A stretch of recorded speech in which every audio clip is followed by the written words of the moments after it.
और दूसरा thank you है इस बुक के ऑथर, उनको मैं अनंत कोटि धन्यवाद करूंगी कि उन्होंने मुझे चुना इस चैप्टर को एक्सप्लेन करने के लिए, और उसके लिए निमित्त बने हैं सारिका मैम। क्योंकि मैंने ऐसे ही सारिका मैम से कुछ बात करने के लिए मैसेज किया था और उन्होंने तुरंत मुझे पूछा कि तुम सेशन लोगे क्या। तो मैंने सोचा कि ठीक है, मेरे पास बुक नहीं थी, तो मुझे ऐसा लगा कि हमारे सामने जो भी आता है ना, अगर कोई हमें कुछ पूछता है या तो कुछ भी हमारे सामने आता है, तो वो हमारे लिए कुछ मैसेज है। पितामह ने मुझे ये बहुत अच्छे से समझाया कि जो भी सामने आता है उसको तुरंत हाँ बोल दो, क्योंकि उससे कुछ सीखना होता है। तो मेरे पास बुक भी नहीं थी, मैंने सिर्फ सुना था इस बुक के बारे में। सारिका मैम ने पूछा तो वो मुझे धक्का मिला कि चलो अभी ये बुक पढ़नी है और इस बुक को मंगाओ, पढ़ना शुरू करो। तो thank you so much Sarika ma'am, हमेशा हमें आगे बढ़ाने के लिए, हमें कहीं ना कहीं धक्का देने के लिए। Love you. और मैं एक चीज ये भी बोलूंगी कि मैम जाने अनजाने मेरी लाइफ में बहुत बड़ा रोल कर रहे हैं। उनका फॉरगिवनेस सबसे पहले अप्लाई किया, फिर औरों को सिखाया, और अभी जहां कहीं भी ऐसा लगता है ना कि ये ठीक होने वाला नहीं है, तो उनको तुरंत बता देते हैं कि ये फॉरगिवनेस के सेशन है, सुनो, ऐसे अप्लाई करना है, मैं आपको सिखाती हूँ। और उसका इतना इमीडिएट रिजल्ट मिलता है ना कि शायद हम बोल के भी उतना जल्दी रिजल्ट नहीं पा सकेंगे। तो थैंक यू सो मच हमें हमेशा सिखाने के लिए और हमारे सामने ऐसा सब देने के लिए। तो मैं आप सभी का, इस मंच का और हर एक दिव्य आत्माओं का अनंत कोटि धन्यवाद करती हूँ, और सबको बहुत सारा प्यार। और मुझे जिस चैप्टर के लिए चुना है, चैप्टर 13, कि हम सब निंद्रा के साथ कनेक्टेड है और हमारे जीवन में निंद्रा का कितना महत्व है। क्योंकि हम सबको लगता है कि सोना, जितना हम कुछ भी काम कर रहे हैं, उन सब के साथ कहीं ना कहीं हमारी नींद भी उतनी ही जरूरी है। तो ये जो चैप्टर 13 है कि आपका अवचेतन एंड निंद्रा का चमत्कार, तो हम सोचेंगे कि निंद्रा कैसे चमत्कार कर सकती है, उस समय तो हम सोए हुए होते हैं, हम कुछ भी नहीं कर रहे होते हैं। लेकिन दोस्तों, इसी समय हमारा अवचेतन मन सबसे ज्यादा एक्टिव होता है। और अगर हम देखें तो 24 घंटों में से हम करीब 8 घंटे सोते हैं। यानी कि हमारा जो पूरा जीवन है ना, उसका 1/3 पार्ट हम सोने में निकालते हैं। तो कभी कभी हमें लगता है कि हम कितना टाइम वेस्ट कर रहे हैं। लेकिन जब ये बुक मेरे पास आई और इसके ऑथर जोसेफ मर्फी ने बहुत अच्छे से समझाया कि कैसे हमारी निद्रा में हम अपने अवचेतन मन के साथ कनेक्ट होके कितना कुछ काम कर सकते हैं, शायद वो हम जाग कर नहीं कर सकते। और यही चमत्कार है कि जब हमें ये पता चले कि जितना हम जाग के काम करते हैं ना, उससे कम समय में हम चमत्कारिक रूप से अपने जीवन के हर एक आयाम पे काम कर सकते हैं। और यहाँ उन्होंने बताया है कि जाने अनजाने हम सब इस चेतना, अवचेतन मन की चेतना, कॉन्शियसनेस का यूज करते हैं, और हमारी मैक्सिमम समस्या, या तो हम ऐसा कहें कि हमारी जो भी प्रॉब्लम्स है इस भौतिक जीवन के रिलेटेड, उसके समाधान हमें यहीं से मिलते हैं। और आप सब अगर ऑब्जर्व करें अपनी पूरी लाइफ को, तो कभी ना कभी ऐसा हुआ होगा कि हम सब कई बार कुछ ना कुछ आंसर ढूंढते हैं, हमें नहीं मिलता, नहीं मिलता, हम कभी कभी सोचते सोचते सो जाते हैं। और ऐसा होता है कि नेक्स्ट डे हमें उसका आंसर मिल जाए, या तो हमारी इंट्यूशन हमें ऐसे गाइड करती है कि हाँ ये करना चाहिए, और जब हम उसको फॉलो करते हैं तो हमें जो सोचा भी नहीं था उससे अच्छा रिजल्ट मिलता है। तो यही इंट्यूशन है हमारे अवचेतन मन की। और यहाँ पे ऑथर ने बहुत सारे एग्जाम्पल के साथ हमें समझाया है कि कितने सारे लोगों ने अपनी निद्रा में ही अपनी हर एक समस्या का समाधान ढूंढा है। कहीं ना कहीं उन्होंने अपनी लाइफ को अपग्रेड किया है। तो अभी एक चीज उन्होंने बहुत अच्छे से समझाई है कि हम सब सोते क्यों हैं और कैसे हमारा अवचेतन मन हमें गाइड करता है। तो दोस्तों, जब हम गहरी नींद में सोते हैं ना, तब हमारी आत्मा हमारी उच्च बुद्धिमत्ता और दिव्यता उसके साथ कनेक्ट होती है, और तभी हम पूर्ण ज्ञान के साथ जुड़ते हैं। यानी कि जाने अनजाने हम हमारी अनंतता के साथ जुड़ते हैं, जहाँ से कुछ भी इम्पॉसिबल नहीं है। हम जब यहाँ भौतिक जीवन में होते हैं तब हमें कभी-कभी लगता है कि ये पॉसिबल होगा, नहीं होगा, हमारे मन में डाउट आता है। लेकिन जब हम इस अनंतता के साथ जुड़ते हैं ना, तब ये डाउट नहीं रहता। तब एक विश्वास होता है, और यही विश्वास की हमें हमारे अवचेतन मन में गाइडेंस मिलता है। तो दोस्तों, जब भी हम सोते हैं तब हम अपने अवचेतन मन के साथ कनेक्ट होते हैं, और यही समय में हमारी हर एक उलझन, हर एक प्रॉब्लम का हमें सॉल्यूशन मिलता जाता है। जब अब तक हम अनअवेयरनेस में ये सब सॉल्यूशन लेते थे, लेकिन सोचिए कि जब हमें ये अवेयरनेस आ गई है, तो हमें क्या करना है कि उसका पूरी तरह से फायदा उठाना है।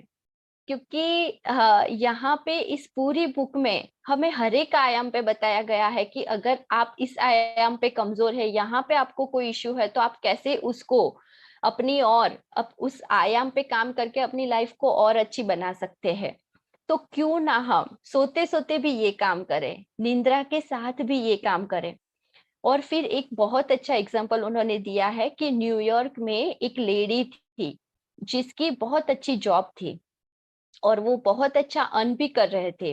लेकिन उसी समय क्या हुआ कि उनको एक दूसरी जॉब का ऑफर आया, और वो पे, अभी जो उसको पे मिल रहा था उससे डबल था। तो उन्होंने सोचा कि मैं ये जॉब लूं कि नहीं लूं। वो थोड़ी कंफ्यूज थी, क्योंकि वो इतने सालों से इस कंपनी से जुड़ी थी और उसके साथ उसके रिलेशन अच्छे थे। तो उसे लगा कि मैं तुरंत मनी एनर्जी के लिए इस जॉब को छोड़ दूं कि नहीं छोड़ूं। तो जब वो इस कंफ्यूजन में थी, तो उसने क्या किया, अपने अवचेतन मन से गाइडेंस लेना शुरू किया।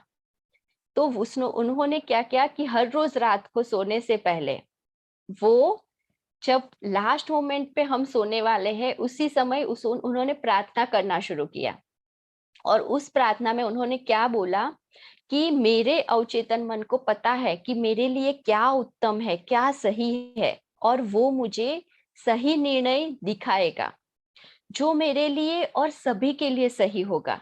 और उन्होंने, जब उन्हें आंसर नहीं मिला, उससे पहले ही उन्होंने क्या किया पता है, उन्होंने धन्यवाद करना शुरू कर दिया कि थैंक यू, मुझे जो भी आंसर मिलने वाला है उसके लिए मैं अभी से धन्यवाद फील करती हूँ।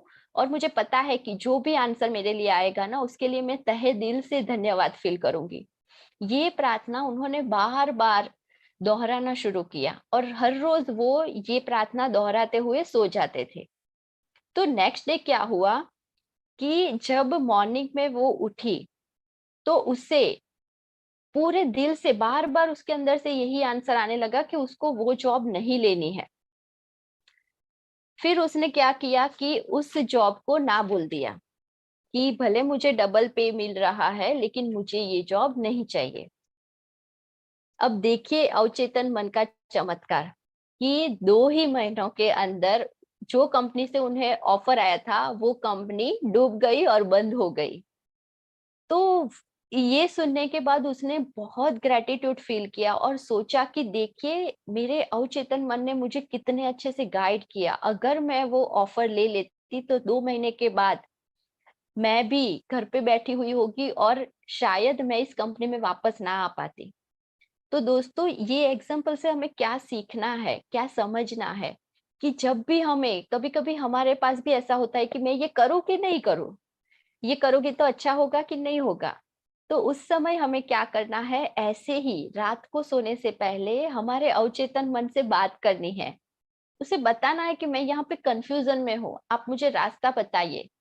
और आप जो भी रास्ता बताओगे उसके लिए मैं पहले से धन्यवाद करती हूँ। क्योंकि जब हम अपने अवचेतन मन को पहले से ग्रेटिट्यूड देना शुरू करते हैं, तो हमारा विश्वास और भी मजबूत हो जाएगा। और पूरे दिल से अपने अवचेतन मन को सरेंडर कर दीजिए। फिर देखिए कि आपको जो भी रास्ता मिलेगा ना, वो आपकी लाइफ को पूरे तरीके से और भी बेहतर और भी आगे ले जाएगा। और यहाँ एक चीज ये भी है कि आपका अवचेतन मन सर्वज्ञानी है।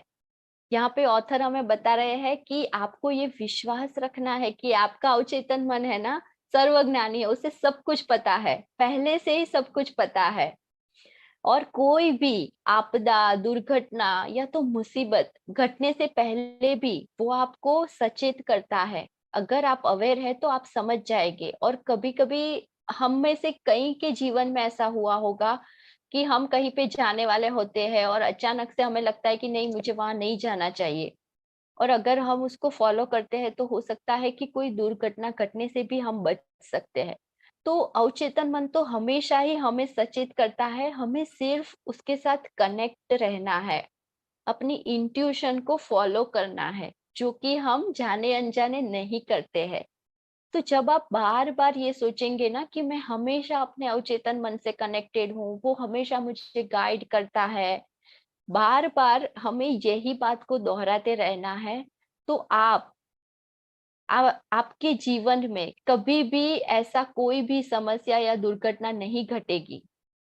और यहाँ पे ऑथर ये भी कहते हैं कि जो भी आप सोचते हैं, महसूस करते हैं और विश्वास करते हैं, वही आपका भाग्य निश्चित करता है। तो आपके विचार, आपकी सोच और आपका विश्वास, ये तीनों चीज आपके अवचेतन मन से जुड़ी हुई है और यही आपका जीवन बनाएगी। तो अभी हमें ये पता है कि हमारा भाग्य हम ही लिख रहे हैं, और पितामह हम सबको हमेशा कहते थे कि आप ही भगवान हो। और ये बुक के द्वारा हमें वापस से साइंस की दृष्टि से भी ये प्रूव हुआ है कि हम ही हमारे भाग्य को बदल सकते हैं। तो पूरे विश्वास के साथ खुद पे ट्रस्ट करना शुरू कीजिए, अपने अंदर की अनंतता, अवचेतन मन पर ट्रस्ट करना शुरू कीजिए कि जो भी वो मुझे गाइड करेगा वो मेरे लिए, मेरे आसपास के सभी के लिए अच्छा ही होगा। और जैसे हम सब ने कहीं ना कहीं सुना है कि जैसा बोओगे वैसा ही काटोगे। तो ये हमारे हाथ में है कि हम कैसा बो रहे हैं, वैसे ही फसल हमें मिलने वाली है। तो अच्छा बोएंगे तो अच्छा ही मिलेगा। फिर एक और एग्जाम्पल उन्होंने दिया है, यहाँ पे एक ये चीज है कि उन्होंने नींद में झपकी लेके पैसे कमाए हैं। तो देखिए, अवचेतन मन हमें एबंडेंस भी देता है। तो यहाँ पे एक इंजीनियर की कहानी उन्होंने बताई है कि जिसकी एक मशीन बिगड़ी हुई है, और वो कंपनी उस मशीन की स्विच को रिपेयर करने के लिए उस इंजीनियर को हायर करते हैं। वो बहुत एफर्ट डालते हैं, बहुत काम करते हैं उसके ऊपर, लेकिन किसी से वो स्विच रिपेयर नहीं हो रही है। उसने शायद 12-13 बार उसको रिपेयर करने की ट्राई करते हैं, और बहुत कुछ सुनते हैं, सीखते हैं, लेकिन उसे वो ट्रिक नहीं मिलती कि जहां से वो उस स्विच को रिपेयर कर सके। एक बार क्या होता है कि अपने इस बार बार प्रयत्न करने के बाद भी वो उसमें नाकाम ही रहते हैं। उसने उस पर बहुत विचार किया, बहुत सारी नई डिजाइन बनाने की ट्राई की, उसके बारे में बहुत कुछ सोचा, लेकिन वो उसमें सफल नहीं होते हैं। तो एक दिन इसी बात को, अभी क्या हो जाता है कि उसकी लाइफ में उसके सिवा वो कुछ सोच ही नहीं रहे हैं कि मुझे कैसे भी करके ये करना है। तो ये सोचते सोचते एक दिन दोपहर को उसकी आंख लग जाती है। और उस टाइम पे जब आंख लग रही है उसके, उसी टाइम पे वो इस नई डिजाइन के बारे में ही सोच रहे थे कि कैसे मैं करूँ, इस डिजाइन को कैसे बनाऊं कि जैसे ये मशीन वापस से शुरू हो जाए। तो ये जब नींद में गए छोटी सी झपकी में, आप सोचिए कि ये छोटी सी झपकी है जो कि 15 मिनट की भी हो सकती है या 20 मिनट्स की। उसी समय उनको उस स्विच की एक नई डिजाइन दिखाई देती है। और जब वो 15-20 मिनट के बाद जागते हैं, वो फटाफट से उन्होंने जो भी सपने में देखा उस चित्र को बना देते हैं, और उसी डिजाइन के हिसाब से वो स्विच को बनाते हैं। और चमत्कारिक रूप से उसकी वो डिजाइन से वो मशीन फिर से शुरू हो जाती है, और वो कंपनी उनको $15,000 की बख्शिश देते हैं। और एक चीज ये बहुत बढ़िया उन्होंने बताई है कि उनकी इस कंपनी में आज तक कभी भी किसी को इतना बड़ा पे नहीं मिला था किसी भी डिजाइन के लिए। तो वो पहले ऐसे इंसान थे जिनको इतना बड़ा पे मिला सिर्फ एक स्विच डिजाइन करने के लिए। तो देखिए, अवचेतन मन पे ट्रस्ट करके हम कितना कुछ कर सकते हैं। हमारे भी बहुत सारे ड्रीम्स आते हैं, कभी कभी हम कुछ सोच के सोते हैं तो उसके रिलेटेड, लेकिन हम कभी भी उस पर ध्यान नहीं देते। और मैंने हमारे पीएसएसएम के ही एक मास्टर से या तो कोई सेशन में सुना था कि हमारे ड्रीम्स हमारे लिए बहुत सारे मैसेज लेके आते हैं, हमें हर ड्रीम को लिखना है जितना भी याद है उतना। तो इस एग्जाम्पल से मुझे वो क्लिक हुआ कि हाँ, जैसे हमारे ड्रीम्स हमारे लिए कोई ना कोई मैसेज है। हो सकता है कि हमारे अंदर जहन में कुछ ना कुछ ऐसा चल रहा है जिसका हम आंसर ढूंढ रहे हैं। और पितामह हमें हमेशा कहते थे कि आपके हर सवाल के जवाब आपके अंदर है। तो मुझे ये सब जब मैं सेशन लिख रही थी, उसको पढ़ रही थी, मुझे बार बार पितामह याद आ रहे थे कि देखा, मैंने बोला था ना, अब देखो यही हो रहा है।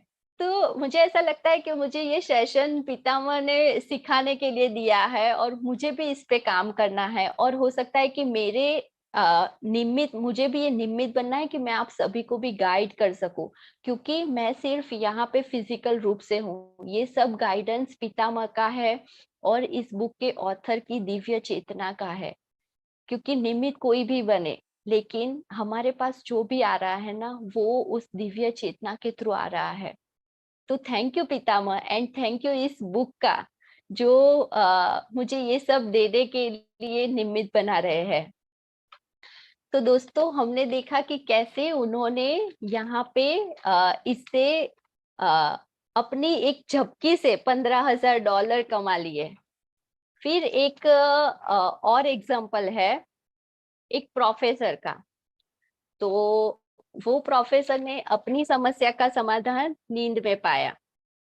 इसमें ऐसा है कि ये जो प्रोफेसर है, वो बहुत समय से परेशान थे। उन्होंने वो एक पत्थर, उन्होंने उस पत्थर का नाम बताया है सफलेमानी पत्थर, जो कि 2 टुकड़ों में था। वो बहुत एंटिक पीस था। उसके ऊपर कुछ लिखा हुआ था, जो कि क्या लिखा हुआ है वो समझ नहीं पा रहे थे, और वो उसके ऊपर कुछ सर्च कर रहे थे कि वो क्या लिखा हुआ है, वो उसे ढूंढना था।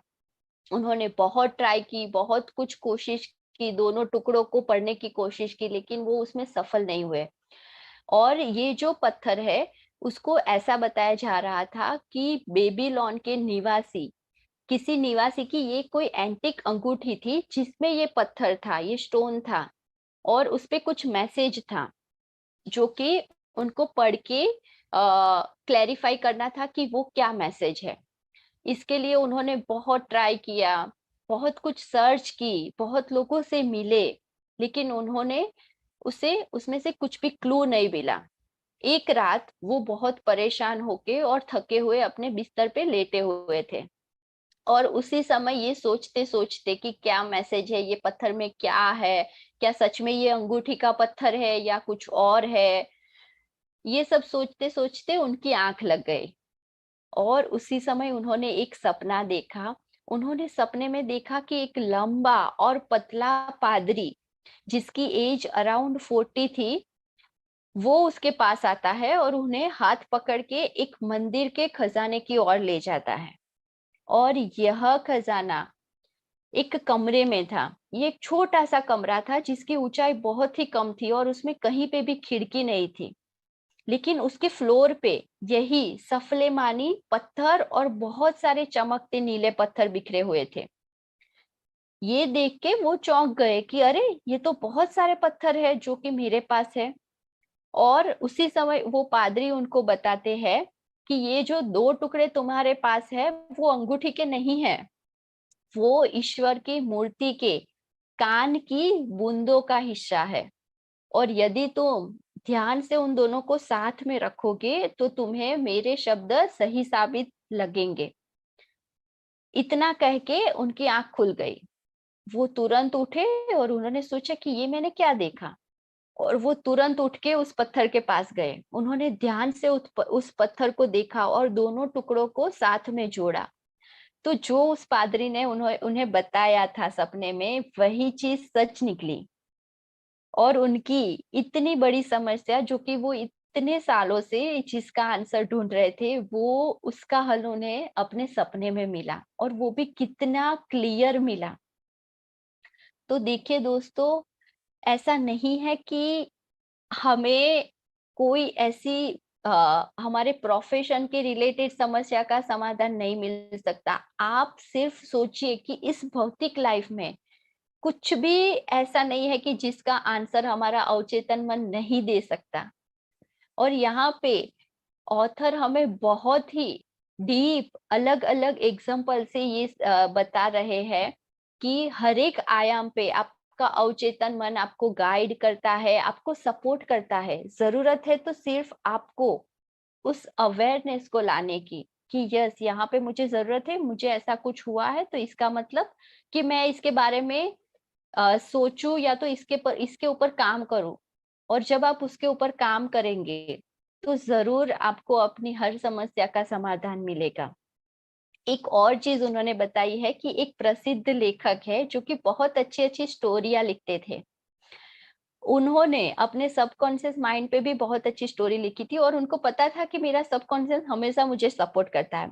तो जब भी उसको कुछ नई बुक पब्लिश करनी होती है, लिखनी होती है, तो वो सोते सोते अपने अवचेतन मन को बार बार प्रार्थना करते हैं कि अभी मुझे ऐसी कोई बुक चाहिए कि जिससे मैं बहुत अच्छे से एक बुक पब्लिश कर सकूं। और उसको उसके रिलेटेड कुछ ना कुछ सपने में दिख जाता था और वो बुक उनकी पूरी कंप्लीट हो जाती थी। और उन्होंने ये भी बताया कि बुक के साथ-साथ जब भी मुझे पैसों की ज़रूरत होती थी, मनी एनर्जी की, तो मैं अपने प्रार्थना में क्या ऐड करता था कि मुझे ऐसी स्टोरी दो और जिससे मैं ऐसी बुक लिख सकूँ कि जो बाज़ार में बिकने वाला सबसे ज़्यादा पुस्तक हो और जिसका फ़ायदा सबको मिले। तो जब वो ऐसी प्रेयर करते थे, तब उसकी वो बुक जो बुक वो सपने में सोच के लिखते थे, वो बुक सबसे ज़्यादा बिकती थी और उनके पास मनी एनर्जी का फ्लो भी बढ़ जाता था। तो देखिए वो कैसे अपनी बुक के ज़रिए पैसे भी कमाते थे और दूसरों का फ़ायदा भी करवाते थे उस नॉलेज से। और उन्होंने ये बताया है कि जब मैं ऐसी प्रार्थना बार-बार करता था ना, तो मुझे अपने सपने में जैसे कि हम सीरियल देखते हैं और कैसे एक एपिसोड हमारे सामने से जाता है, वैसे ही मुझे सपने में हर एक एपिसोड दिखता था और मैं हर एक चैप्टर लिखता जाता था उठ के।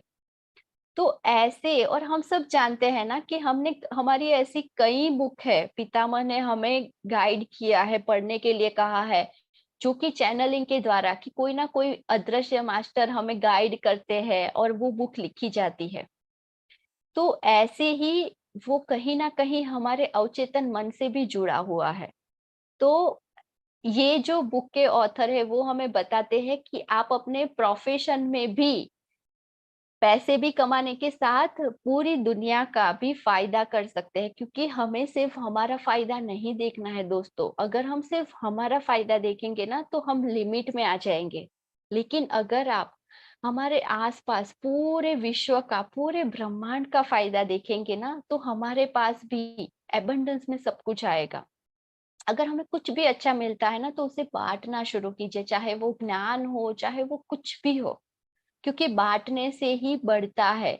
और ये हमारे पितामह ने हम सबको कहीं न कहीं बहुत अच्छे से समझाया है। और इस बुक के ऑथर ने, मुझे ऐसा लगता है कि पितामह और इस बुक के ऑथर कहीं न कहीं एक-दूसरे से कनेक्टेड है, क्योंकि दोनों की बात सेम है। एक हमें स्पिरिचुअल लेवल पे समझा रहे हैं और एक हमें साइंस के साथ समझा रहे हैं। तो जब हमारा लॉजिकल माइंड हमें बोलता है ना कि इसका क्या प्रूफ है, तो तुरंत ये ऑथर आके बोलते हैं कि देखो लो मैं आपको प्रूफ दे रहा हूँ।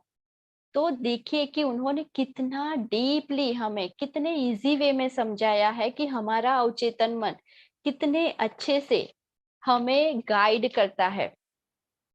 और कभी-कभी उन्होंने एक चीज़ ये भी बताई है कि कोई कंप्लेन करेगा कि मुझे तो नींद ही नहीं आ रही है, मुझे तो अनिद्रा की समस्या है।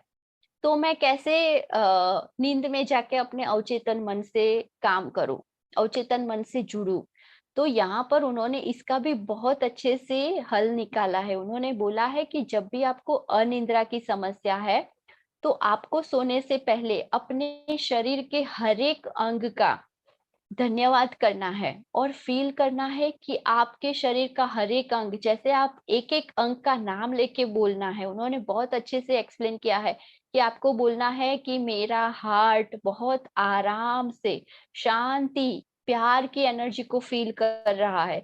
मेरे दोनों पैर, मेरे दोनों हाथ, आपको हर एक अपने अंग का नाम ले लेके उनको ये लव एनर्जी और ये पीसफुलनेस को फील करना है।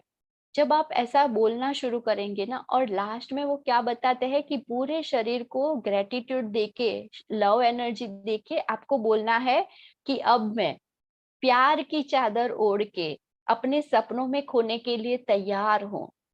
मेरा पूरा शरीर इस लव एनर्जी से ढका हुआ है और पूरे विश्व की लव एनर्जी मेरे पास आ रही है।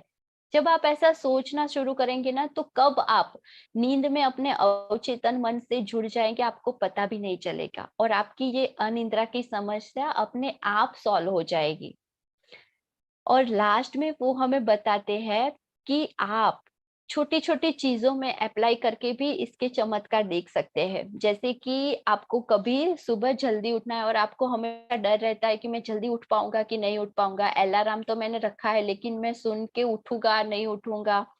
तो उस समय आपको क्या करना है कि हर रोज़ रात को सोने से पहले अपने अवचेतन मन को बोलना है कि मुझे कल इतने बजे उठना है, तो आप मुझे जगा देना। और ये बहुत बार मेरे साथ भी हुआ है कि जब भी मेरा मॉर्निंग में कोई सेशन रहता है ना, तो हर बार ऐसा पहले स्टार्टिंग में ऐसा होता था कि वो कल सेशन है, तो पूरी रात नींद नहीं आती थी एक्साइटमेंट में कि सेशन कैसा रहेगा, मैं ठीक से उठ पाऊँगी। लेकिन फिर मैंने जब ये बोलना शुरू किया ना कि मुझे कल इतने बजे उठना है और मेरा सेशन बहुत अच्छे से जाने वाला है, ये सोचते-सोचते जब मैं सोती हूँ, तो अलार्म बजने से पहले ही मैं उठ जाती हूँ। उस टाइम पे ऐसा लगता था कि मास्टर मुझे जगा रहे हैं, लेकिन अभी पता चला कि मास्टर के साथ हमारा सबकॉन्शियस भी जुड़ा हुआ है, जो हमें जगा रहा है। मैं जाने-अनजाने उसे ये कमांड दे रही थी कि मुझे कल इतने बजे उठना है और मेरा सेशन बहुत अच्छा जाने वाला है। और अ, चमत्कारिक रूप से वो सेशन बहुत अच्छे से जाता था और धीरे-धीरे ऐसा होने लगा कि जो भी रात को सोने से पहले हम सोचते हैं ना, दूसरे दिन वैसा ही हमारा दिन शुरू होता है। और इसीलिए हमें बार-बार बोला जाता है कि रात को सोने से पहले हमें मेडिटेशन करके सोना है, क्योंकि मेडिटेशन से हम अपने आप शांत हो जाते हैं। हमारा मन, शरीर सब कुछ शांत हो जाता है और हम दिव्य चेतना के साथ कनेक्ट होते हैं। तो देखिए कि ये दोनों एक दूसरे से कितने कनेक्टेड है। फिर वो बताते हैं कि सोने से पहले स्वयं को और सभी को माफ कर दे। क्योंकि कभी-कभी हम क्या करते हैं कि छोटी-छोटी चीज़ों को लेकर उसके बारे में सोचते-सोचते सोते हैं और हमारा सबकॉन्शियस फिर उसी पे काम करता है। तो जहाँ पे पॉजिटिव वे में रिजल्ट मिलना चाहिए, वहीं पे हम नेगेटिव चीज़ों को अपनी ओर आकर्षित करते हैं। तो इसीलिए अगर मन में किसी के लिए कोई भी मनमुटाव है या तो गुस्सा है या तो कोई अच्छे भाव नहीं है, तो उन सबको फॉरगिवनेस से माफ कर दीजिए। और उनकी माफ़ी भी माँग लीजिए, ताकि हम एक नए सिरे से अपने अवचेतन मन का फ़ायदा ले सकें। पॉज़िटिव वे में हम नेक्स्ट डे अपनी दिन की शुरुआत कर सकें। और इससे हमारी हीलिंग की प्रोसेस भी बहुत जल्दी होती है, क्योंकि हम सब जानते हैं कि जब हम सोते हैं, तब हमारा पूरा शरीर, हमारी एनर्जी उन सब का हीलिंग होता है। तो हमें पॉजिटिव वे में अपना हीलिंग करना है, ना कि ऐसी सब चीज़ों के बारे में सोचते-सोचते सोकर हमारी बॉडी को नेगेटिव एनर्जी देनी है। और एक चीज़ वो बताते हैं कि जैसे कि हमने बहुत सारे एग्ज़ाम्पल से देखा कि हमारे सपनों के द्वारा हमें गाइडेंस मिलता है, उस गाइडेंस को समझना है और उस समझकर उस पे काम करना है। तो हमारा जीवन और हमारे जीवन की हर समस्या का समाधान होता जाएगा। और याद रखना है कि नींद की कमी हमें उदासी, मानसिक तनाव और कभी-कभी गुस्से का भी भोग बनाते हैं। तो नींद की कमी नहीं करनी है। एटलीस्ट जब भी हमारा बॉडी नींद माँगे, जब भी हमें लगे, तो एटलीस्ट हमें छोटी-छोटी झपकी लेकर भी उस नींद को लेना है, ताकि हम हमारे सबकॉन्शियस को और एक्टिव कर पाएँ। और उन्होंने एक चीज बहुत अच्छे से बताई है कि जाने अनजाने नींद में ही हमारी स्पिरिचुअलिटी और भी पावरफुल होती है और भी स्ट्रांग होती है। तो देखिए कि जैसे नींद में जाते ही हमें एक और बेनिफिट भी मिल जाता है, और लास्ट में वो हमें बताते हैं कि अपने अवचेतन मन पे पूरा विश्वास कीजिए। वो आपको कभी भी कहीं पे भी ऐसे गाइड नहीं करेगा जो आपके लिए सही नहीं है। तो अगर हम अपने अवचेतन मन पे विश्वास करेंगे तो 1000% हमारा ग्रोथ होगा ही होगा, और हमारी हर समस्या का समाधान होके हमारा जीवन और भी बेहतर होता जाएगा। तो इसी के साथ हमारा ये चैप्टर खत्म होता है, और इसके बाद एक और चैप्टर के बारे में बात करते हैं जो कि हमारे लाइफ का पार्टनर के बारे में है। चैप्टर नंबर 14, जिसमें बता रहे हैं जिसका कि अवचेतन मन और हमारी वैवाहिक समस्या का समाधान। तो जैसे कि हम सब देखते हैं कि पति पत्नी के बारे में बहुत सारे जोक्स बनते हैं। हमेशा उन लोगों के बारे में जोक्स बनते हैं, हम हँसते हैं और हम सब एक-दूसरे को टेकन फॉर ग्रांटेड लेते हैं। तो यहाँ पे ये बताया गया है कि पति-पत्नी के बीच कोई भी प्रॉब्लम्स हो, या चाहे वो छोटी हो, बड़ी हो, उन सब प्रॉब्लम्स का सॉल्यूशन सबकॉन्शियस के पास पहले से ही है। और अगर हम सही तरीके से उसका यूज़ करें, तो ये जो डिवाइन रिश्ता है ना, वो और भी अच्छा और भी पावरफुल बन जाएगा। और हमारी जो भी समस्याएँ हैं, इसके रिलेटेड, वो ईज़िली हम सॉल्व कर सकते हैं। तो यहाँ पे ये कहा जाता है कि आप अपने अवचेतन मन को आदेश दीजिए कि मैं अपने साथी को, अगर आपको अपना पार्टनर चुनना है, अगर आपकी शादी नहीं हुई है और आप चाहते हैं कि मेरा पार्टनर हर तरह से परफेक्ट हो, तो आपको बार-बार उसके बारे में सोचना है, उसके गुणों के बारे में सोचना है, उसको आदेश देना है कि मुझे स्पिरिचुअल, निष्ठावान, सच्चा, शांत, प्यार से भरा, सच्चाई से भरा, सुंदर पार्टनर चाहिए। क्योंकि यहाँ पे कोई लिमिट नहीं है कि आपको सिर्फ इतने ही गुण वाला पार्टनर मिलेगा। वो तो बोलते हैं कि आप बोलिए आपको कैसा पार्टनर चाहिए, उसके बारे में सोचिए। तो आपका अवचेतन मन आपके सामने ऐसा ही पार्टनर लाएगा जो आपने सोचा है। तो देखिए कि ये कितना अच्छा है कि हम जो चाहते हैं वैसा पार्टनर भी अट्रैक्ट कर सकते हैं। हर गुणों वाला, ऐसा कुछ नहीं है कि हमारी लाइफ में सिर्फ ऐसा ही आएगा कि लाइफ में जो होगा उसी के साथ मेरी शादी होगी। तो यहाँ पे बोलते हैं कि अगर आप अच्छा आदर्श पार्टनर चाहते हैं तो अपने सबकॉन्शियस में पहले से ही उसकी छवि बना के रखिए, उसके गुणों के बारे में सोचना शुरू कीजिए। तो जाने अनजाने आपके सामने आपका सबकॉन्शियस वैसे ही पार्टनर को लाएगा।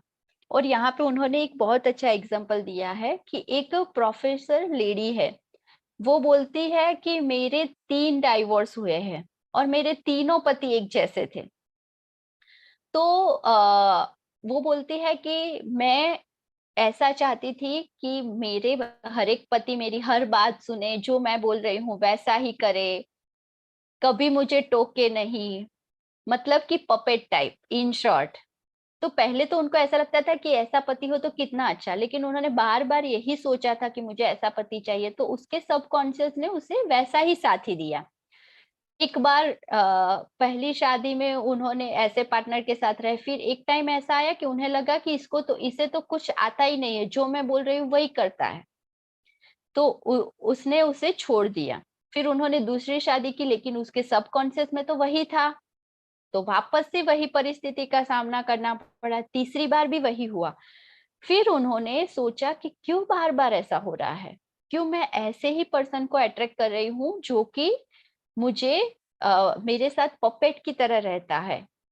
जबकि उन्हें तो ऐसा पति भी चाहिए था कि जो हर तरह से उसकी केयर करे, जो हर तरह से एक आदर्श पति हो, जिसकी खुद की एक आइडेंटिटी हो, वो खुद इतना परफेक्ट हो, उसकी बॉडी लैंग्वेज अच्छी हो और वो हैंडसम हो, सुंदर दिखता हो। जिसको देख के ऐसा लगे कि हाँ ये दोनों परफेक्ट पार्टनर है। लेकिन वो कहीं ना कहीं मैसेज क्या दे रहे थे अब से सबकॉन्शियस को, कि वो मेरी बात सुने। लेकिन फिर उन्हें पता चला कि मुझे मेरे सबकॉन्शियस को बदलना है। मेरी ये जो पैटर्न बन गई थी ना कि मेरा पति हर मेरी बात माने, तो कहीं ना कहीं वो क्या अट्रैक्ट कर रहे थे कि उसके खुद की कोई आइडेंटिटी नहीं है। तो जब उन्होंने ये समझा तो उन्होंने अपनी इस पैटर्न को ब्रेक किया और उन्होंने अपने पति के बारे में, यानी कि अपने आदर्श पार्टनर के बारे में वापस से अलग सोचना, अलग विजुअलाइजेशन करना शुरू किया। अपने अवचेतन मन को वापस से वो मैसेज बदल के देना शुरू किया कि मुझे ऐसा पार्टनर चाहिए। बहुत सारे रिश्ते आए, लेकिन अंदर से हाँ नहीं आ रही थी। लेकिन उसे एक विश्वास था कि मैंने अपनी पैटर्न ब्रेक की है तो जरूर से मुझे ऐसा पार्टनर मिलेगा। फिर ऐसा हुआ कि वो किसी डॉक्टर से मिले और उन्होंने उसे जॉब ऑफर की। तो वहां पे वो रिसेप्शन पे काम करना उन्होंने शुरू किया। और जब वो उनसे पहली बार मिली तभी उन्हें एक बार ये अट्रैक्शन फील हुआ कि यही वो पर्सन है जैसा मैं चाहती हूँ। लेकिन उन्होंने सोचा कि अगर वो वही पर्सन है तो मुझे कहीं ना कहीं से कुछ तो ऐसा क्लू मिलेगा। तो एक हफ्ते में उन्हें ये जॉब ऑफर हुई, उन्होंने वहां काम करना शुरू किया और धीरे धीरे 1 महीने के अंदर उन दोनों ने शादी कर ली। और वो ऐसा ही था जैसा उनको चाहिए था। जो पहले 3 नहीं थे, जाने अनजाने वो जो मांग रहे थे, उससे बिल्कुल अलग। वापस से उन्होंने अपनी पैटर्न ब्रेक करके जो मांगा था वैसा ही पति उन्हें मिला और उनकी ये लाइफ बहुत अच्छे से, बहुत ही सुंदर तरीके से उनकी ये लाइफ। तो ऐसा नहीं है कि अगर हमने गलती की है तो हम उसे सुधार नहीं सकते। अगर हमने हमारे सबकॉन्शियस को गलत मैसेज दिया है तो हम अपनी गलती सुधार के अपनी लाइफ को नए चैप्टर के साथ भी शुरू कर सकते हैं। अगर वो लेडी, वो प्रोफेसर ऐसा सोचती कि मेरी 3 शादी हुई, तीनों ऐसे पति मिले, अभी तो मेरी लाइफ में कुछ अच्छा नहीं है, अभी मेरे हर पार्टनर ऐसे ही मिलेंगे, तो वो वापस से शायद कभी ऐसे पर्सन से नहीं मिल सकते थे। लेकिन उन्होंने वो समझा कि कहाँ पे मैं गलत हूँ और कैसे उन्होंने खुद पे काम किया। तो अपने आप ही उनका जीवन बदल गया। उनकी लाइफ में इतनी स्ट्रगल के बाद ऐसा परफेक्ट पार्टनर आया। फिर एक चीज यहाँ पे ये बताते हैं कि विवाह में तलाक शब्द बहुत ही कॉमन हो गया है अभी। कि जरा सा भी कुछ होता है हम तुरंत ऐसा बोलते हैं कि अभी मुझे साथ में नहीं रहना है, हमारे विचार अलग है। तो यहाँ पे ऑथर बताते हैं कि तलाक ऐसा है कि शादी से पहले ही हमने प्लान कर दिया है, क्योंकि जाने अनजाने हम इसे भी अट्रैक्ट करते हैं, हमारे सबकॉन्शियस को मैसेज देते हैं, चाहे वो डर के रिलेटेड हो, चाहे वो चिंता के रिलेटेड हो। और वो बताते हैं कि तलाक पहले मन के अंदर होता है, फिर कानूनी प्रोसेस होती है। तो ये जब मैं पढ़ रही थी ना तो मुझे एक बार हंसी भी आई कि ये कैसा है कि पहले मन के अंदर होता है, कौन ऐसा चाहेगा कि मुझे तलाक चाहिए शादी से पहले ही। फिर मैंने वो आगे पढ़ना शुरू किया ना तो मुझे धीरे धीरे समझ आया कि हाँ, हम जाने अनजाने अपने विचारों से ही इन सब परिस्थिति का सर्जन करते हैं और हमारा सबकॉन्शियस वैसा ही सब कुछ हमारे सामने लाता है। तो यहाँ पे हमें सीखना ये है कि हम जाने अनजाने छोटी छोटी बातों को लेकर अपने पार्टनर को नफरत करते हैं, अपने पार्टनर के बारे में कुछ गलत सोचते हैं, भले वो थोड़े टाइम का है। और हम सब जानते हैं कि नफरत हमेशा हम कुछ ना कुछ तोड़ता ही है और वैसे उसके अपोजिट लव एनर्जी जोड़ती है। तो ये जो बताया गया है कि तलाक पहले मन के अंदर होता है। तो कभी ना कभी हम जब अपने पार्टनर के बारे में सोचते हैं ना शादी से पहले भी, और हम जब दूसरों को देखते हैं तो हम अपने अंदर कुछ ना कुछ जजमेंट लाने लगते हैं कि इन्होंने ऐसा किया, जब हमें पता नहीं है कि उन दोनों के बीच में क्या हुआ है, लेकिन हम अपने हिसाब से वो जजमेंट कर देते हैं और जाने अनजाने हमारे सबकॉन्शियस को भी ये मैसेज देते हैं कि मेरी जब शादी होगी तो मैं भी इस जजमेंट में फंसूंगी। और ये सब विचार देखिए, हम दूसरों के बारे में सोच के भी अपनी लाइफ में कुछ ना कुछ अट्रैक्ट करते हैं दोस्तों। ये बहुत अच्छे से हमें समझना है और इसीलिए पितामह हमें हमेशा समझाते थे। और यहाँ पे ये ऑथर भी हमें यही समझा रहे हैं साइंस की दृष्टि से, कि हमें दूसरों की लाइफ में इंटरफियर नहीं करना है। हर एक की अपनी लाइफ है, उनको स्वीकार कीजिए। और जैसे जैसे इस चैप्टर में मैं आगे बढ़ी ना, मुझे यही बात क्लियर हुई कि हमें भी हमारे पार्टनर को जैसा है वैसे स्वीकार करना है। तो मैं अभी आगे आपको बताती हूँ उसके बारे में डिटेल में, कि हम सब क्या करते हैं, एक दूसरे, पति हो या पत्नी हो, हम सब छोटी छोटी गलतियों के बारे में एक दूसरे को सुनाते हैं। चाहे वो गलती भले टेम्पररी हो या बड़ी हो, लेकिन हमें यहाँ पे क्या करना है कि हमारे उस पार्टनर को केयर देनी है, उसकी छोटी छोटी बातों, जो अच्छी बात है ना, उसके लिए उसको ग्रेटिट्यूड देना है, उसकी तारीफ करनी है। क्योंकि जब आप अपने पार्टनर की तारीफ करते हैं ना, तब आप उसकी अच्छाइयों को बाहर लाते हैं। और हम सब उसके अपोजिट करते हैं, कि चाहे उसने 10 अच्छे काम किए हैं, लेकिन एक गलती की तो हम सुना देते हैं। ये हम सब करते हैं, जाने अनजाने करते हैं, हमारे मन में ऐसा कोई भाव नहीं होता। लेकिन यहाँ पे ऑथर बताते हैं कि जब आप छोटी छोटी चीजों में अवेयर हो जाएंगे ना, तो आप अपने अवचेतन मन से अच्छा अट्रैक्ट करेंगे। और वैसे ही अगर हम भले थोड़े टाइम के लिए हमने उनकी गलती निकाली, उनके लिए जो भी भाव रखे, लेकिन हमारे अवचेतन मन ने तो उस मैसेज को भी पकड़ लिया ना। उसने तो सोचा कि हाँ, और गलतियां सामने लानी है। और यही छोटी चीज हमारे रिश्ते में बड़ी दरार लाती है। और जाने अनजाने हमारा रिश्ता मजबूत होने की जगह खोखला होना शुरू हो जाता है। तो यहाँ पे हम सबको ये अवेयरनेस रखनी है कि हमें एक दूसरे की अच्छाइयों को देखना है। क्योंकि कहीं ना कहीं अगर हम देखें कि ग्लास आधा भरा है आधा खाली है, ये हम पे है, नजरिया है। तो वैसे ही हम सब परफेक्ट नहीं है, लेकिन हाँ, हम अपनी अच्छाइयों को देख के परफेक्ट जरूर एक दूसरे को मान सकते हैं। क्योंकि आधा वो परफेक्ट है, आधे हम परफेक्ट है, और दोनों मिल जाए तो पूरे परफेक्ट। फिर वो बताते हैं कि कभी कभी हम क्या करते हैं, कि हम अपने पार्टनर की बुराइयां किससे करते हैं, अपने पड़ोसी से, अपने रिलेटिव से, अपने फ्रेंड से। तो ये हम सबसे बड़ी गलती करते हैं। ऑथर हमें बताते हैं कि ये गलती सबसे बड़ी गलती है। क्योंकि ऐसा करने से हम क्या करते हैं, जानबूझकर अपने पार्टनर की इमेज को दूसरों की नजर में डाउन करते हैं, हमारे पार्टनर को उनकी नजरों में छोटा बना रहे हैं। और मैक्सिमम लोग हमें गलत ही गाइड करते हैं। चाहे वो रिलेटिव्स हो, हमें ऐसा लगता है कि वो हमें अच्छे से गाइड कर रहे हैं, बट मैक्सिमम टाइम हमें वो गलत गाइड करते हैं। अगर इसकी जगह हम अपने सबकॉन्शियस से जुड़ के अपने पार्टनर के बारे में बात करेंगे, तो वो हमें सही गाइड करेगा। या तो वो बताते हैं कि अगर आपको ऐसा लगता है कि मेरी समस्या बहुत बड़ी है, मुझे किससे बात करनी है, तो रिलेटिव, फ्रेंड्स, या तो अपने पड़ोसी के अलावा उससे बात कीजिए जो इसके एक्सपर्ट है।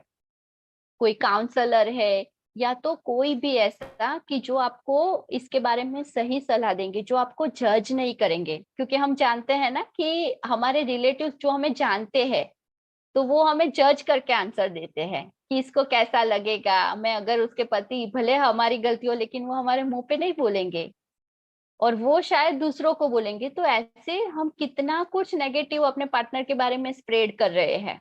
तो यहाँ पे वो बोलते हैं कि ये गलती हमें बिल्कुल नहीं करनी है। कभी भी अपने पार्टनर के अपने पार्टनर को अपने हिसाब से नहीं बदलना। क्योंकि हम सबको क्या करना है, मैं परफेक्ट हूँ, गलती तो आपकी है, आपको यहाँ सुधरने की जरूरत है। और हम सब यही करते हैं कि मुझे तो ये पसंद है, आप ऐसे रहेंगे तो मुझे अच्छा लगेगा, आप ये नहीं करते हैं, वो नहीं करते हैं। हमें क्या चाहिए कि मेरे हिसाब से आप रहिए, और सामने पार्टनर को भी वही चाहिए कि तुम मेरे हिसाब से रहो। वो बोलते हैं कि तुम साड़ी पहनो तो अच्छा लगेगा, हम बोलते हैं मुझे साड़ी पहनना अच्छा नहीं लगता है। तो यहाँ दोनों सही है, लेकिन दोनों का नजरिया अलग है। तो ऐसे हम अपने हिसाब से अपने पार्टनर को बदलेंगे, तो दोनों में क्या होगा, एक दूसरे के प्रति अच्छे भाव आएंगे क्या? नहीं आएंगे ना। हम दोनों ऐसा सोचेंगे कि वो मुझे समझते नहीं है, वो कभी मेरी बात सुनती नहीं है। तो आप दोनों अपने पार्टनर को, जैसे कि आगे मैंने बताया, ऑथर बोलते हैं कि आप दोनों अलग है, लेकिन आप दोनों अभी साथ में हैं, तो दोनों का स्वीकार कीजिए। वो जैसे है वैसे उसका स्वीकार कीजिए, उसकी आदतों के साथ, उसके नेचर के साथ। जब आप उसका स्वीकार करेंगे ना, तो वो भी अपने आप आपका स्वीकार करेंगे, क्योंकि हम सब एक दूसरे के मिरर है। अगर आप अपने अवचेतन मन में अपने पार्टनर के प्रति ग्रेटिट्यूड देंगे, उसका स्वीकार करेंगे एक सरेंडर भाव के साथ, तो आपका पार्टनर भी सेम आपको वही एनर्जी देगा। और जब हम दोनों ऐसे एक दूसरे का स्वीकार करेंगे, तो कंप्लेन तो कहीं पे रहेगी ही नहीं। और सोचिए कि जब कुछ बदलना ही नहीं है, तो कोई भी तकरार आएगी क्या? दोनों अपने हिसाब से परफेक्ट है और दोनों एक दूसरे को कंप्लीट करेंगे। तो यहाँ पे ऑथर हमें अपने इस मैरिज लाइफ को कैसे हम ब्यूटीफुली अच्छे से ऑर्गेनाइज कर सके, अच्छे से जी सके, उसके लिए हमें ये टिप्स देते हैं। और फिर वो बताते हैं कि कैसे हम स्टेप बाय स्टेप साथ में मिलके अपने इस जीवन को बहुत ही अच्छे से एक दिव्य लाइफ बना सकते हैं। क्योंकि हम यहाँ संसार में आए हैं, तो हमें संसार में निर्वाण भी अपने पार्टनर के साथ करना है। हम हर कोई अलग अलग जर्नी लेके आया है। तो अगर हम सबको बदलने की कोशिश करेंगे, तो हमारी जो आने वाली पीढ़ी है वही वो भी उसी एनर्जी के साथ आएगी। क्योंकि जो माता पिता के विचार है, भाव है, वही बच्चे में भी ट्रांसफर होता है। और यहाँ पे ऑथर हमें कहते हैं कि छोटे छोटे स्टेप अगर आप अपने जीवन में अप्लाई करेंगे, तो अपने आप आपकी ये वैवाहिक समस्या, जो कि हमें लगता है कि बहुत बड़ी है, वो इजीली चुटकी में सॉल्व हो जाएगी। वो बोलते हैं कि छोटी छोटी बातों में निराशा और चिढ़ की जगह अपने दूसरे दिन पे ना ले जाइए। हम सब ये करते हैं कि कुछ बातों पे गुस्सा आ गया तो कितने दिनों तक मुंह फुला के फिरते हैं घर में, हस्बैंड से बात नहीं करते। और फिर वो कितना मनाते हैं, फिर हम बात करना शुरू करते हैं। तो हमने कितने दिन खींचा इसी एनर्जी को, और उस टाइम पे बार बार हमारे मन में भाव क्या था, हम अपने अवचेतन मन को क्या मैसेज दे रहे थे। तो वो बोलते हैं कि आपकी जो भी दिक्कतें है, चीड़ है अपने पार्टनर के प्रति किसी भी बिहेवियर को लेके, उसको दूसरे दिन पे मत ले जाइए। रात को सोने से पहले ही उसे सॉल्व कर दीजिए, उस चीड़ को निकाल दीजिए। अगर गुस्सा आ रहा है तो गुस्सा निकाल दो, खत्म करो। लेकिन अगर आप रात को सोते समय भी उसी एनर्जी में सो रहे हैं, तो आपका अवचेतन मन उसी पे काम करेगा। वो बोलते हैं कि जब आप रात को सोने से पहले अपने पार्टनर को माफ कर देते हैं, उस चीड़ को खत्म कर देते हैं, तो दूसरे दिन सुबह उठते ही आप वापस से अपनी अनंत बुद्धिमत्ता और अपनी दिव्यता के साथ उठेंगे। आपका रिश्ता और भी ब्यूटीफुल हो जाएगा। और ये सिर्फ आपको अपने पार्टनर के साथ नहीं करना है। वो बताते हैं कि अपने पार्टनर के साथ साथ आपको पूरे विश्व को इसी लव और शांति की एनर्जी को देना है। अभी सिर्फ एक पेज है, मैं थोड़ा सा टाइम लूंगी। कितना टाइम है निशा मैम हमारे पास? अब भाविना जी आप बताइए, कोई बात नहीं। ओके, मैं टेक योर फटाफट टाइम। से हाँ। बस मैं फटाफट से हाँ हाँ, कंप्लीट कर कोई देती बात। हूँ। Be okay. Comfortable, be comfortable. Yes, फिर वो बताते हैं कि हम जब भी खाना खाते हैं, चाहे हमारे पार्टनर ने कैसा भी खाना बनाया हो, हम लोग कैसे कंप्लेन मोड में खाते हैं कभी कभी। तो आप अपने खाने के लिए, अपने भोजन के लिए और अपने जीवन में जो भी है ना, उसके लिए धन्यवाद फील कीजिए, ग्रेटिट्यूड फील कीजिए कि ये सब मेरे पास है। और अपने पार्टनर या तो अपने आप जब भी टेबल पे खाना खाने बैठते बैठते हैं, तो परेशानियों के बारे में डिस्कस मत कीजिए, उसकी जगह एक दूसरे के हर एक काम के बारे में बात कीजिए और थैंक यू की फीलिंग के साथ कीजिए। फिर वो बोलते हैं कि जनरली पति पत्नी क्या करते हैं, एक दूसरे को टेकन फॉर ग्रांटेड लेते हैं कि वो तो पत्नी है, उसको तो इतना करना ही चाहिए, वो तो हस्बैंड है, उसको तो इतना करना ही चाहिए। तो ऐसा करने की जगह जब आप उसके हर काम के लिए, छोटी छोटी बातों के लिए थैंक यू बोलना शुरू कीजिए, हक करना शुरू कीजिए, लव एनर्जी देना शुरू कीजिए, उसको प्यार जताइए। तो एक दूसरे के प्रति वो विश्वास भी बना रहेगा। और फिर वो बताते हैं कि जब आप पहले से ही अपने अपने पार्टनर के लिए इस फीलिंग के साथ रहेंगे, तो आपका ये रिश्ता और भी मजबूत होगा और आपके इस जीवन में आपके वैवाहिक जीवन में, मैरिज लाइफ में कोई दिक्कत नहीं आएगी, आप उसको इजीली सॉल्व कर पाएंगे। और ऐसे ही वो बताते हैं कि अगर आप शादी करना चाहते हैं, अपने पार्टनर के बारे में सोचना शुरू कर रहे हैं, तो अपने पार्टनर के लिए पहले से लव और पीस के वाइब्रेशन देना शुरू कीजिए। जो भी आप चाहते हैं वो सोचना शुरू कीजिए, लेकिन हाँ, शर्त इतनी है कि हमें ये नहीं सोचना है कि मुझे ऐसा पार्टनर कब मिलेगा, कहाँ पे मिलेगा, कैसे मिलेगा। ऐसा करके आप अपने अवचेतन मन के काम में बाधा डाल रहे हैं, और ये ऐसा मैसेज है कि आप अपने अवचेतन मन पे अविश्वास कर रहे हैं कि वो कैसे देगा। उसको अपना काम डिवाइनली करने दीजिए, उस पे पूरा विश्वास रखिए कि वो मैंने जो सोचा है वही मेरे सामने लाएगा। और ऐसे ही आप अपने लाइफ में आदर्श जीवन साथी को ला सकते हैं। और अगर आपकी लाइफ अभी मैरिड है, तो आप अपने पार्टनर के साथ पहले जो भी रिश्ता है वो सब, उसकी जो भी गलतियों के बारे में, अगर हमने अब तक जो भी किया है, जैसे मैंने बहुत सारे एग्जांपल दिए कि हम छोटी छोटी बातों में किच किच करते हैं, कुछ ऐसा करो आप तो अच्छा लगेगा, वो सब भूल के अभी उसे ग्रेटिट्यूड, लव और पीसफुल देना शुरू कीजिए। क्योंकि हमारा ये रिश्ता बहुत ही डिवाइन है। अगर हम दोनों की एनर्जी प्योर होगी, हम दोनों एक दूसरे के प्रति ग्रेटिट्यूड में रहेंगे, तो अपने आप ये रिश्ता बहुत ही परफेक्ट हो जाएगा। और सोचिए कि जब एक पुरुष और स्त्री इस डिवाइन एनर्जी के साथ जुड़े होंगे, उनके मन में एक दूसरे के प्रति इतने डिवाइन ग्रेटिट्यूड के भाव होंगे, तो वो पूरे विश्व में क्या एनर्जी देंगे। जैसे हमने सुना है ना कि एक की एनर्जी घर में अच्छी होगी, वो पूरे परिवार की एनर्जी को अपलिफ्ट करते हैं। तो यहाँ पे ऑथर वही बता रहे हैं कि अगर आप खुद पे काम करना शुरू करेंगे, अपने अवचेतन मन के साथ अपने पार्टनर की एनर्जी को अपलिफ्ट करेंगे, अपने अवचेतन मन को बार बार ये मैसेज देंगे, तो आप दोनों की एनर्जी पूरे विश्व की एनर्जी को बदल सकते हैं। और जब हर कपल ऐसा होगा तो विश्व कितना सुंदर होगा। तो इसी के साथ मैं इस चैप्टर को यहीं पे क्लोज करूंगी, और मैं धन्यवाद करूंगी कि मुझे ये मौका मिला। और पता है कि कल मेरा मॉर्निंग में सेशन है गर्भ संस्कार का, उसमें मेरा टॉपिक भी रिलेशनशिप का ही है। तो मुझे ऐसा लगता था कि मुझे रिलेशनशिप में और भी कुछ ऐड करना है, तो इसी चैप्टर के बारे में बात करके मैं उसमें भी कुछ ऐड कर पाऊंगी। तो देखिए कि यूनिवर्स हमारे सामने, यानी कि हमारा अवचेतन मन हमारे सामने कितना अमेजिंगली सब कुछ लाता है। हमने सोचा भी नहीं होता है, और वो हमारे सामने, वो बोलते हैं ना कि प्लेट तैयार करके दे देता है कि ओके ये चाहिए लो, ये चाहिए लो। तो thank you so much blessings परिवार का, मैं तहे दिल से धन्यवाद करती हूँ कि मुझे इस दिव्य चेतना के साथ जोड़ा, मुझे अपने साथ जोड़ा और मुझे इतना सारा प्यार दिया।